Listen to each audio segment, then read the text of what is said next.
guys, it's GourJess, and you're tuned in to another episode of Beauty and the Boss. And I have San Antonio's biggest beauty sitting here with me, and we're actually at the Ever After Fashion Show, and I'm sitting with Miss United States here, and we're so happy to have her.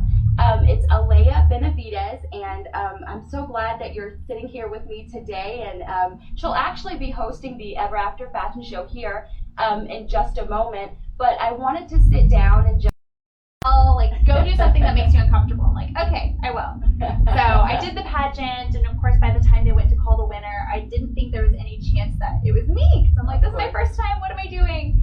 And I ended up winning my very first pageant, and it was such an incredible feeling. All the photos, I'm like bawling because I'm so in shock, and I went on like the craziest adventure of a year following that crowning moment. That by the end I kind of caught what they call the pageant bug, and I just wanted to keep going. So they say the pageant bug that after you compete in one pageant, you can't stop. You just keep going and going. I'm sure, especially after you win, right? Yes, after you win it's even worse, and you get all those experiences. So I just had to keep going, and I've been competing now for about 5 years. And I went from like a small town scholarship pageant to now representing, the nation. The United States. Yes, so it's been amazing. That is awesome, and thank you so much for sharing that. That's actually very inspiring. I know a few friends that got into pageants, but they definitely didn't make it this far. Anybody could. I didn't think I could. Especially, I'm like, if somebody would have told me when I was 16 that one day I'd be Miss United States, I would have thought that they were just crazy. Right. I'm like, okay, calm down. I'm just trying to build my confidence. Exactly. But it's possible. That's awesome. Well, that's definitely, like I said, inspiring for me. I noticed, because I said, you know what, I really want to do my research and find out who is Miss United States. And so what are some of the things that you do just every day? What are some of the things that you enjoy doing? Well, when I'm not traveling, so ever since I was crowned Miss United States back in August, I've been traveling nonstop, which I love. This gives me the perfect excuse to explore the country and see everything that, the United States has to offer, because I've grown up in San Antonio, and I didn't really start traveling until I was 18. So this has given me that experience, and I love it. But in the few days that I am home, I have lots of dogs. I have 3 dogs. My favorite is my big Doberman, though. So I love my dogs. I love spending time with them. I like going to the gym. I'm like super, super big on CrossFit. It's my go-to. So CrossFit. My whole purpose behind competing for Miss United States is I want to promote literacy. So I have a whole platform called Read the Way. That. Can you tell us more about your platform? Yes. Awesome. So I've always loved reading and writing and everything about literature. Even when I was younger and all the kids were like, ew, reading's boring. I just want to watch the movie. Not me. Yes. I was the one that was sitting down and taking my time reading the book and like, oh my gosh, did you see this part? They totally didn't put it in the movie.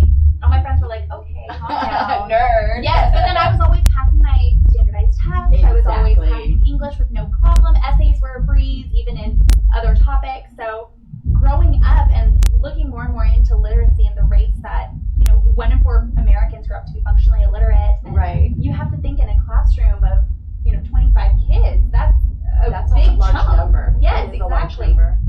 So I decided that, as Miss United States, I'm given this platform and this voice, and I'm able to do so much and go speak to so many different people. Absolutely. What do I want to talk to them about?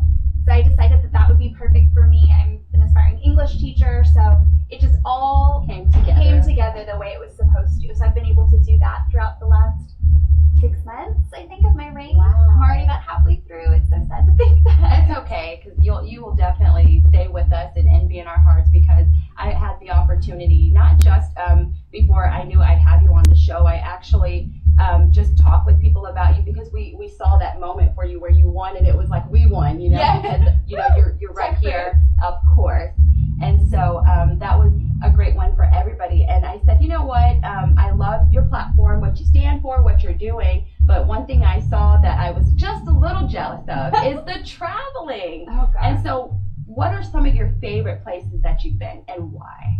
They've kind of thrown me all over the map. I actually just came back on Friday from Cozumel. I'm heading out on Thursday to LA. Some of my favorite places that I've been is they sent me to New York. I was there for a little over a week. I want to say I was there for like a week and a half. Wow. So I spent a lot of time in New York, and it's just so it's so motivating being there because everybody seems to have a purpose and somewhere they need to be and something Yes. they're doing and taking care of. And Absolutely. you can't be lazy when you're in New York. Everybody's like moving and going. Moving and shaking. Yes, so it was so inspiring being there. I came home and all of a sudden I felt like I had this new like rush of motivation. Like I just need to go do something. I don't want to like lay at home. I want to go do stuff. Whatever. I don't know right? what, but I'm going to do something.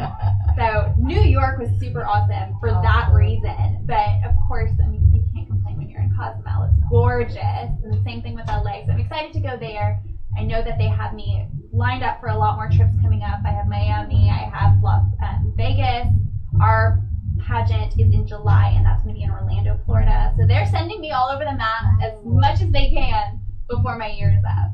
That is awesome. Super busy. Very. How do you find the energy? I mean, I keep pretty busy myself, but I guess when you're traveling, and people don't really understand, you're not really traveling. I'm sure you have fun, but you're on a mission. Like, Oh my you have goodness. things you're doing. So I truly can't say, this is not just for me, it's from my staff, everybody I know from San Antonio and the world. Really, thank you.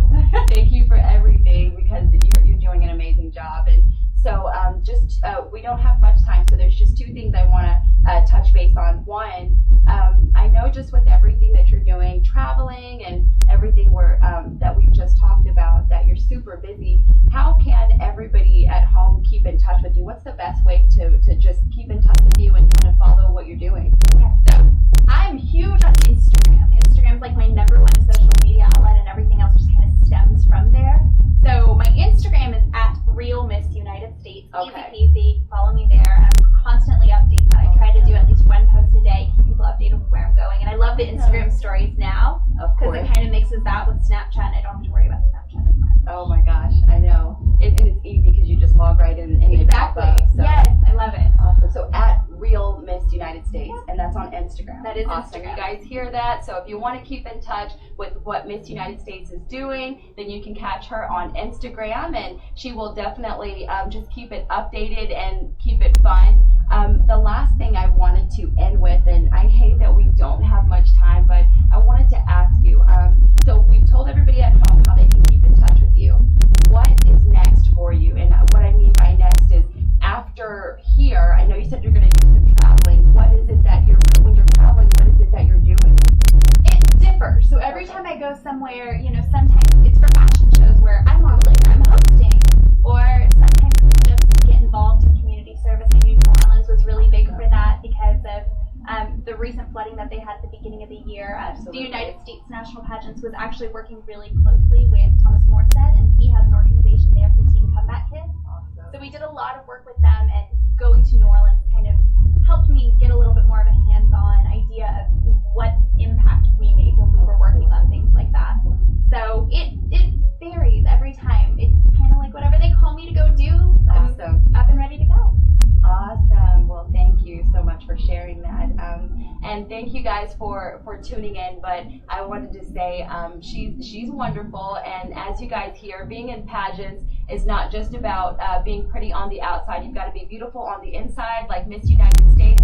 And we certainly want to thank her for her time and for you guys tuning in. You are watching an episode of Beauty and the Boss.